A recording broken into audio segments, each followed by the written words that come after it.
I like to look at stuff from the long-term perspective and the trends unfolding. Most of this I look at as kind of noise. In other words, do we know we have a debt problem? Yes, we do. There's trillions that need to be paid. We know that. The coupon on that, it keeps increasing because it has to. In other words, the interest cost will keep rising because it has to, because the debt burden keeps rising. And it has to just because there is going to be, and already there are, insufficient buyers for the debt. Now, the only way that you can bring in sufficient buyers for the debt is to monetize the debt. But by monetizing the debt, you devalue the denominator, which is the currency. By devaluing the denominator, which is the currency, you have a revaluation of hard assets, which is gold and oil and silver and copper and seashells, right? Yeah. And so there isn't any way out of that debt problem. It's default by inflation or it's outright default. Both lead us towards the same outcomes and the same asset allocations that you would make.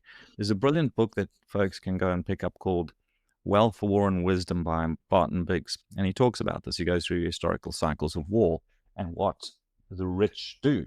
And it's very simple. They sell up where they are. If they're in a conflict zone, if they're in the zone of impact, if you will, they buy gold, they buy farmland, they buy energy, and they sit it out, and then they come back after the war's done. And that just keeps happening. In today's world, it can be a little bit nuanced or different insofar as you can do that through stock exchanges, but the same thing's happening. I've been talking about this where people have been moving, for example, from Europe to, we pinpointed Dubai way back in 2018 when it was literally free. And so now we see last year, the highest net recipient of millionaires in the world was, guess what? Dubai.